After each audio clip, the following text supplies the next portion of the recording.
माघ मास के कृष्ण पक्ष की चतुर्थी को सकट चौथ का व्रत किया जाता है। यह व्रत भगवान गणेश को समर्पित है। इसमें माताएं अपनी संतान के लिए व्रत करती हैं। इस साल यह व्रत 17 जनवरी 2025 को रखा जाएगा। इस व्रत में माताएं निर्जला व्रत करती हैं। शाम को चंद्रमा को देखकर व्रत खोलती हैं। इस व्रत में चंद्रमा की पूजा का भी विशेष महत्व है। इस व्रत में गणपति को तिल से बने तिलकुट का भोग लगाया जाता है, इसलिए इसे तिलकुटा चौथ भी कहते हैं। पढ़े इस व्रत में पढ़ी जाने वाली सकट माता और गणेश जी से जुड़ी यह कथा। एक शहर में देवरानी जेठानी रहती थी। देवरानी बहुत ही गरीब थी, बड़ी मुश्किल से उसका गुजारा चलता था। वही जेठानी अमीर थी। देवरानी हमेशा गणेश जी का पूजन और व्रत करती थी। देवरानी का पति जंगल से लकड़ी काटकर बेचता था। देवरानी घर का खर्च चलाने के लिए जेठानी के घर काम करती थी और शाम को जो भी बचा हुआ खाना होता था वह जेठानी उसे दे देती थी। इस तरह उसके घर का खर्च चल रहा था। माघ महीने में गणेश जी का व्रत सकट चौथ देवरानी ने रखा। उसके पास पैसे नहीं थे, इसलिए उसने तिल व गुड़ लाकर तिलकुट्टा बनाया। पूजा करके तिल चौथ की कथा सुनी और जेठानी के यहाँ काम करने चली गई। सोचा शाम को चंद्र को अर्घ्य देकर जेठानी के यहाँ से कुछ खाना मिलेगा तो खा लेगी। शाम को जब जेठानी के घर खाना बनाया तो उसके जेठानी का व्रत होने के कारण सभी ने खाना खाने से मना कर दिया। अब देवरानी ने जेठानी से बोला, आप मुझे खाना दे दो जिससे मैं घर जाऊं।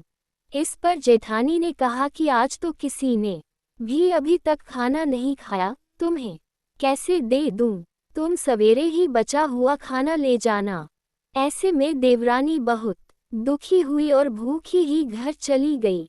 बच्चे भी घर पर भूखे थे। देवरानी का पति बच्चे सब आस लगाए बैठे थे कि आज तो त्योहार है, इसलिए कुछ पकवान आदि खाने को मिलेगा। लेकिन जब बच्चों को पता चला कि आज तो रोटी भी नहीं मिलेगी तो बच्चे रोने लगे। उसका पति भी बहुत क्रोधित हो गया और कहने लगा कि दिन भर काम करने के बाद भी वह 2 रोटियां नहीं ला सकती। देवरानी बेचारी गणेश जी को याद करती हुई रोते रोते पानी पीकर सो गई। उस दिन सकट माता बुढ़िया का रूप धारण करके देवरानी के सपने में आई। सपने में उन्होंने देवरानी से पूछा कि सो रही है या जाग रही है। वह बोली, कुछ सो रहे हैं, कुछ जाग रहे हैं। बुढ़िया माई ने कहा, भूख लगी है, खाने के लिए कुछ दे। इस पर देवरानी ने कहा कि क्या दूं, मेरे घर में तो अन्न का एक दाना भी नहीं है। जेठानी बचा हुआ खाना देती थी, आज वो भी नहीं मिला। पूजा का बचा हुआ तिलकुटा छीके में पड़ा है, वही खा लो। सकट माता ने तिलकुट खाया और उसके बाद कहने लगी, निमटाई लगी है। इस पर देवरानी ने कहा, बुढ़िया माई बाहर कहाँ जाओगी, कोई जानवर काट लेगा, ये खाली झोंपड़ी है, आप कहीं भी जा सकती हो, जहाँ इच्छा हो वहाँ निमट लो। इसके बाद सकट माता बोली कि अब कहाँ पोंछूश। इस पर देवरानी ने कहा कि मेरी साड़ी से पोंछ लो। देवरानी जब सुबह उठी तो ये देखकर हैरान रह गई कि पूरा घर हीरों और मोतियों से जगमगा उठा था। उस दिन देवरानी जेठानी के काम करने नहीं गई। जेठानी ने कुछ देर तो राह देखी, फिर बच्चों को देवरानी को बुलाने भेज दिया। जेठानी ने सोचा कल खाना नहीं दिया था, इसीलिए शायद देवरानी बुरा मान गई होगी। बच्चे बुलाने गए। देवरानी ने कहा कि बेटा, बहुत दिन तेरी माँ के यहाँ काम कर लिया। बच्चों ने घर जाकर माँ से कहा कि चाची का पूरा घर हीरों और मोतियों से जगमगा उठा है। जेठानी दौड़कर देवरानी के पास आए और पूछा कि यह सब कैसे हो गया। देवरानी ने उसके साथ जो हुआ वो सब कह डाला। उसने भी वैसा ही करने की सोची। उसने भी सकट चौथ के दिन तिलकुटा बनाया।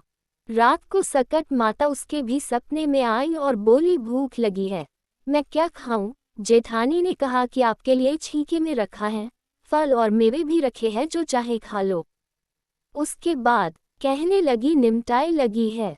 जेठानी बोली, मेरे इस महल में कहीं भी निपट लो। फिर उन्होंने बोला कि अब पोंछू कहाँ? जेठानी बोली, कहीं भी पोंछ लो। सुबह जब जेठानी उठी तो घर में बदबू, गंदगी के अलावा कुछ नहीं थी।